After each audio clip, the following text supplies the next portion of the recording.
Hey guys, welcome back to Brian's Train Room. 1957 was an incredible year. If you ever look through the catalog, it's just some neat stuff.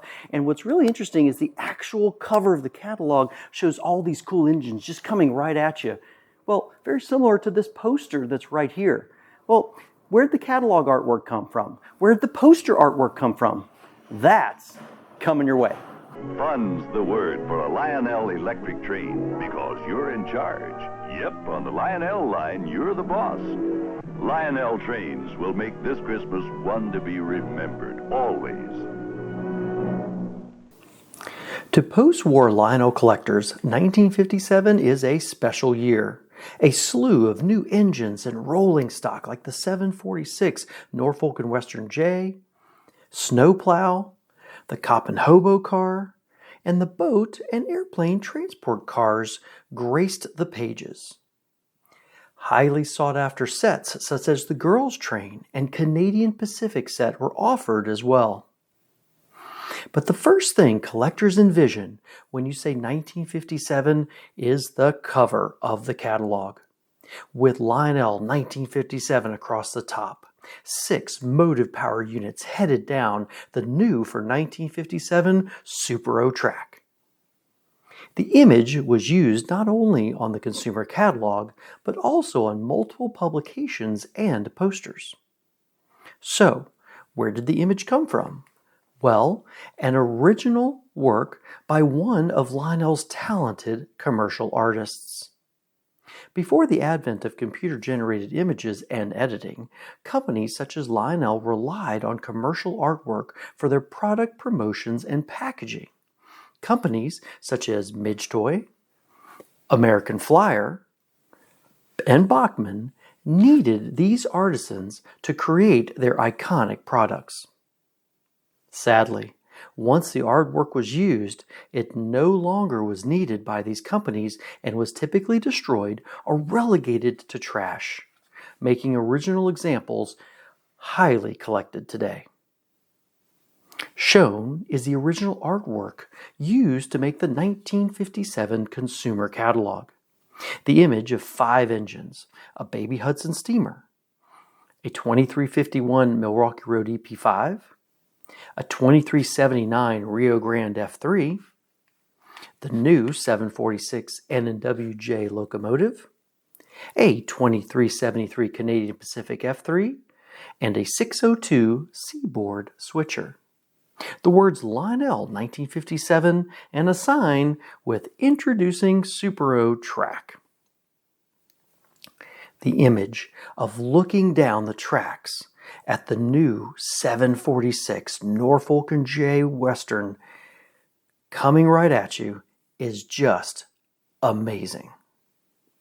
Wow.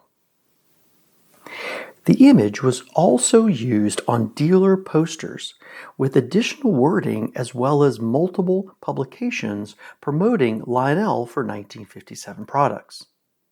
So, the artwork has glue residue from those projects. When inspecting the artwork, the outer portion of the artwork shows the artist's brushstrokes and orientation marks. Basically, this piece should have never survived. I'm so glad it did. Let's take a closer look. So here it is. This is just an absolutely cool piece. This is the original artwork for the 1957 Lionel consumer catalog. Absolutely fantastic. Let's explore this. So the first thing we're going to do is take a little peek at what we're looking at here, okay? From a dimensions side, this thing measures 22 inches wide and is about 17 inches tall, okay? So again, it's a lot bigger than the actual catalog. And the reason for that is when they shot this and sort of coned it in, cut all this out and sort of got it ready, everything always got a little smaller. So the actual consumer catalog is only about yay big, but you had to have the image for this. This is just incredible, showing all sort of how it all comes together. This was denoted as the front cover with the new Super O track, all this stuff kind of have an idea of what was supposed to be on this. It's got Lionel 1957 sort of painted across the top. And then you've got the new Super O track, which is really cool. I'm going to show you some details of that certainly. We got a number of engines that are denoted on this. So we've got what looks to be most likely maybe a 736 over here or a 665. We've got the 2351 Milwaukee Road EP5, the 2379 Rio Grand, the new 726J, the 2373 Canadian Pacific, and this is most likely a 601 or 602 Southern Seaboard Switcher. So absolutely cool. So here's a close-up of the detail that you get with this type of piece, okay? So first of all, this is the new for 57 Super O track. So it shows the outer rails, the sort of thin rail that sort of falls or sort of blends into the track ties. But you notice how, because this is artwork, it has to have a start and a finish. So the catalog would only show you this much, but there's more to what you see in the catalog artwork. You can see how they had to sort of trail these out somewhere and create a little bit of an edge all the way through here. This is just so cool, and the detail is fantastic. The closer and closer you look, the more detail you see.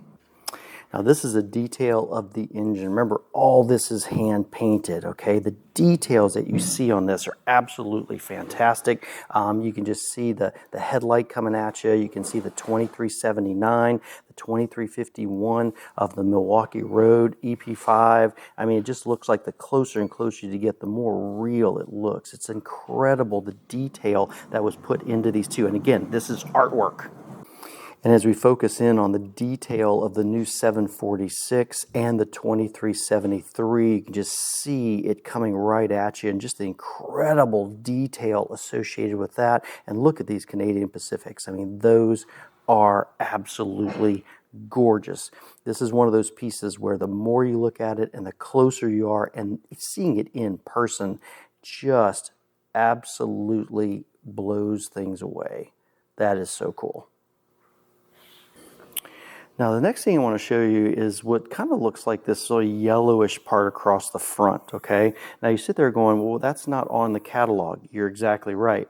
This is basically remnants, which is on the artwork still, of glue that would have had a basically sort of an overlay or sticker. What would have been here? Well, remember when I started off this episode, I was behind the 1957 poster, okay? That 1957 poster had information across the bottom, talking about magnet trashing, puffing smoke, horns, those types of things too. So that would have been put over the top of this artwork and reshot again for the making of the poster, okay? All right, remember, this is commercial artwork. This had no value back in 1957. They were just using it to be able to get what they needed out of it, and then this was meant to go in the trash, okay? Keep that in mind. These were not collectibles at that point in time. So that's why you see the remnants of the glue of the over sticker that would have had, and I'll show you, that was on the poster. And right through here is where all the new wording that was on the poster would have been when they reshot this. When they used this, they were done with the catalog, and now they're going to make the poster. That's what this is for, and that's why you see this sort of glue spot across the original artwork. Absolutely fantastic. Hey guys, that's my video. Appreciate you listening and watching, and I hope you enjoyed that. You know, it's been 1 year since I started this channel, and I have had so much fun sharing some of the rare, unusual, and oddball trains with you. And again, I hope you like them too. I love hearing the feedback from you. And hey, if you like some, give me a little checkbox. I always appreciate that. And by the way, tell your friends. If you've got a post-war Lionel collector that you know hasn't seen Brian's Train Room yet, it's time you kind of introduce them to me. Got some great stuff to show them, and guess what? There is way more coming your way. Now, I don't do these videos by myself. I have a number of friends and fellow collectors that have shared pieces, information, and all the things that I need to be able to try and put this thing together for you, and I thank them at the very end because I cannot do this without their help. So, hey, keep watching. Got some great stuff coming your way, and again, as always, thanks for joining me on Brian's Train Room. Lionel Express All aboard.